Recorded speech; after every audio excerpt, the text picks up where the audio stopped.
Assalamualaikum warahmatullahi wabarakatuh.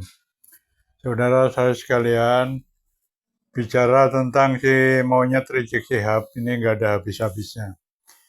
Dari 3 tahun terakhir ini, si Rizik Syihab ini selalu aja memusuhi kita, menghina kita, mengadu domba kita, menjelek-jelekan pemerintahan kita, mengancam negara kita, menantang perang pribumi.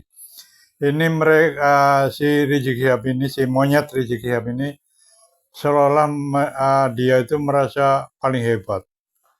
Tidak ada yang berani, seolah-olah begitu. Aslinya sih dia nggak ada nyalinya. Dia ngomong begitu, war-war begitu kan karena di depan muhibinnya. Ya, dikerubungi oleh para muhibinnya. Coba ngomong sendirian ya di suatu kota lain bukan di Jakarta. Sudah jadi rempeyek itu. Jadi peyek itu, jadi tepung itu diinjak-injak pribumi itu. Mulutnya kotor sekali. Dia mengaku cucu Nabi, mengaku imam besar, tapi ternyata bukan cucu Nabi. Tapi ternyata cuma imam unyil, penyok. Ya, mulutnya kotor sekali, tidak pantas kalau jadi cucu Nabi, tidak pantas. Tidak pantas kalau durian Nabi, tidak pantas. Konon cerita orang yang tahu tentang nasab ini, jangankan cucu Nabi, orang Arab pun bukan, ya. DNA-nya itu adalah G, yaitu keturunan Yahudi Askenazi. Makanya perangainya itu kasar, sangar, kejam, bengis.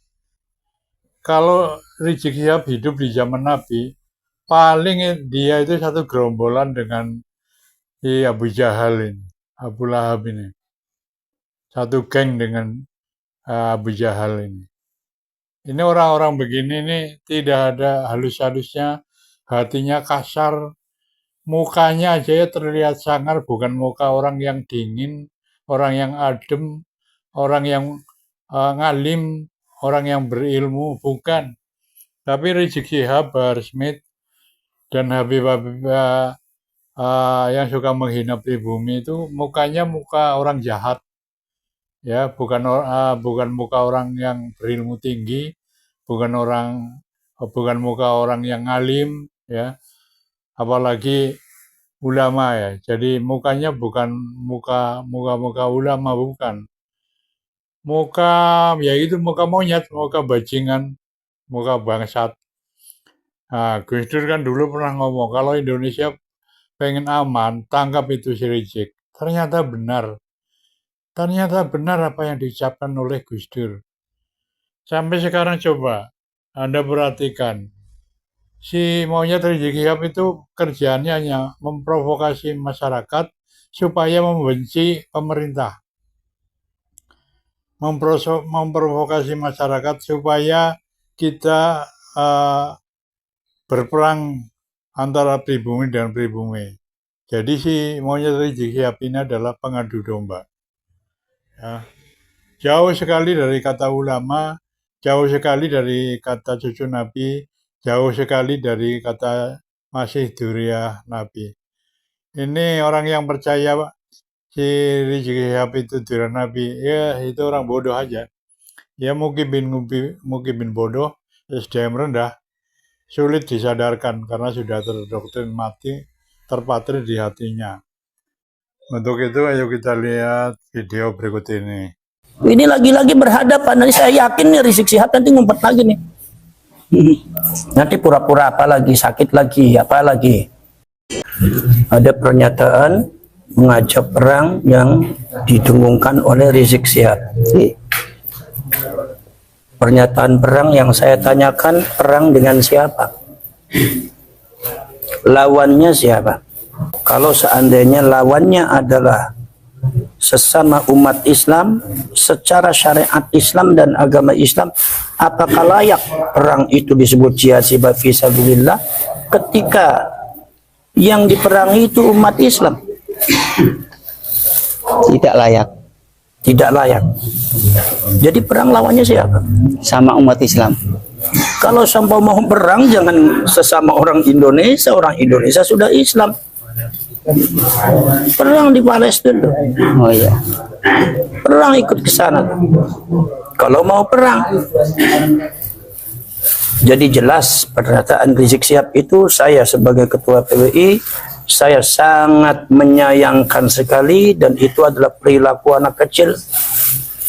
Dan tidak ubahnya seperti orang-orang pada waktu zamannya Rasulullah, orang musyrik dan orang Yahudi, ketika diberikan pencerahan oleh Rasulullah, ketika diberikan edukasi oleh Rasulullah, dan Rasulullah membatalkan Tuhan-Tuhan mereka dan agama mereka, mereka pada akhirnya ribut pengen ngejak perang,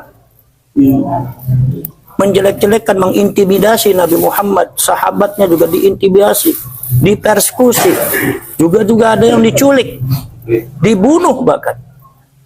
Itu kalau dilihat dari paparan historikal sejarah, itu sebetulnya dalam sebuah perjuangan pasti ada seperti itu. Jadi, tapi saya harapkan kepada masyarakat Indonesia jangan terprovokasi oleh ucapannya orang-orang semacam Rizik Syihab ini, karena itu mulutnya kotor.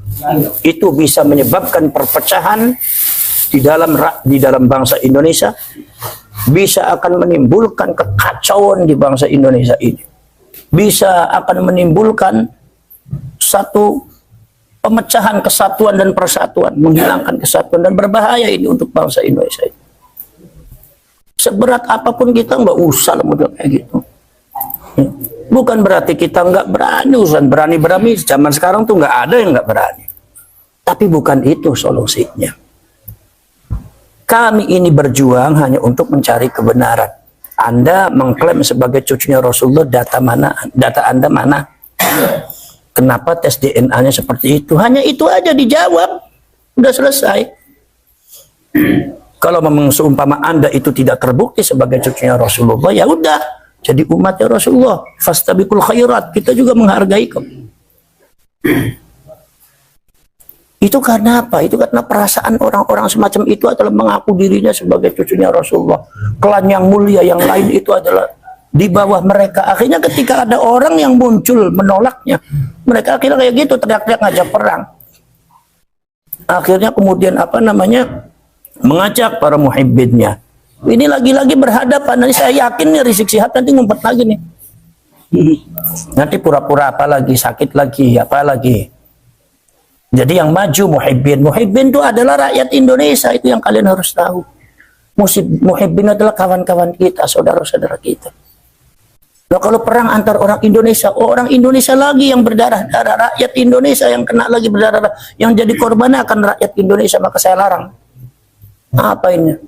Ucapan model apa model kayak gini? Suruh orang Indonesia perang. Saya sudah katakan, kalau memang mau berperang dengan kami, persiapkan seluruh Ba'alwi. Jangan ikut-ikutan muhibbin rakyat Indonesia, jangan dibawa. Ba'alwinya loh. Lawan itu kita. Lawan itu polisi. Lawan kita TNI.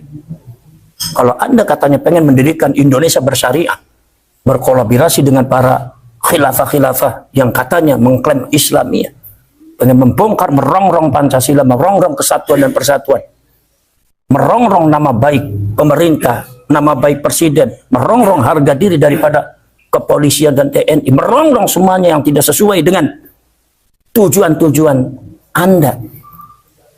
Repot nanti orang kayak gitu. Kita ini untuk membentengi masyarakat. Kenapa? Karena apa yang Anda lakukan itu kebatilan. Jadi masyarakat harus diberikan pencerahan, edukasi. Kalau Anda tidak ingin diperlakukan seperti itu, ya jangan seperti itu. Gampang aja logika. Bukan ngajak perang. Maka dari itu saya minta kepada seluruh laskar sabilillah, bukan saya meringankan pernyataan Rizik Syihab, tetapi kalian gak usah terlalu ditanggap. Tapi kalian tetap harus berhati-hati. Kenapa sebabnya? Jejak digitalnya banyak, jejak sejarahnya banyak. Apalagi ada terjadi katanya penculikan. Ini persis gerakannya seperti komunis ini. Jadi ini jangan-jangan ada orang PKI berteriak PKI, komunis berteriak komunis. Zamannya para ulama, para kiai juga seperti itu. Yang PKI dianggap pejuang, yang pejuangnya dianggapnya PKI, komunis. Itu terjadi di Jawa Timur juga ada.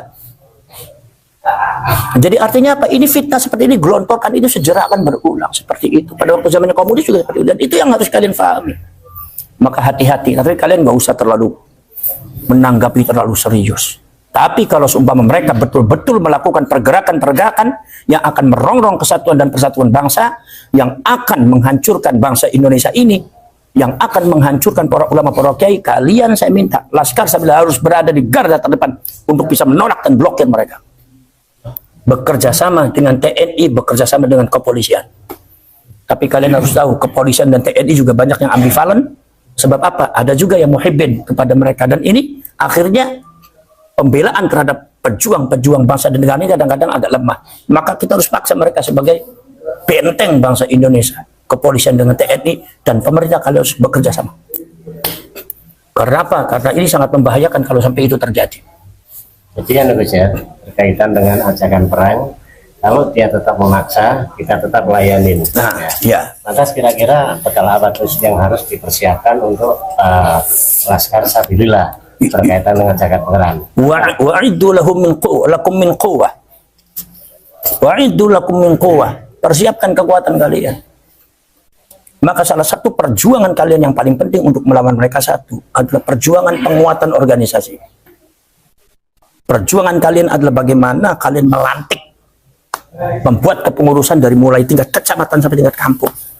Dibuat itu Laskar Sabila sang PWI untuk membentengi bangsa ini, supaya rakyat ini berani untuk bisa menolak mereka. Karena selama ini masyarakat kita nggak berani. Kenapa? Karena banyak persekusi, banyak intimidasi. Jadi banyak nggak berani. Setingkat itu aja, orang-orang yang dianggap orang besar pun udah nggak berani. Jadi kalau demikian, bangsa ini siapa yang membela? Negara ini siapa yang membela? Sejarah dan leluhur kita ini mau mengadu kepada siapa kalau kebobohan kepada kita? Nah, kita inilah yang tergabung dalam PWI dan Laskar Sabilillah adalah orang-orang yang memiliki kesadaran, ya diberkahi oleh Allah kesadaran, dibuka mata hatinya. Bagaimana yang hak, bagaimana yang batil, maka kalian ini harus menyusun, harus pandai. Al-qitalu khid'ah. Yang namanya peperangan itu adalah strategi. Maka itu yang pintar strateginya. Kalian kekuatannya harus diperbanyak.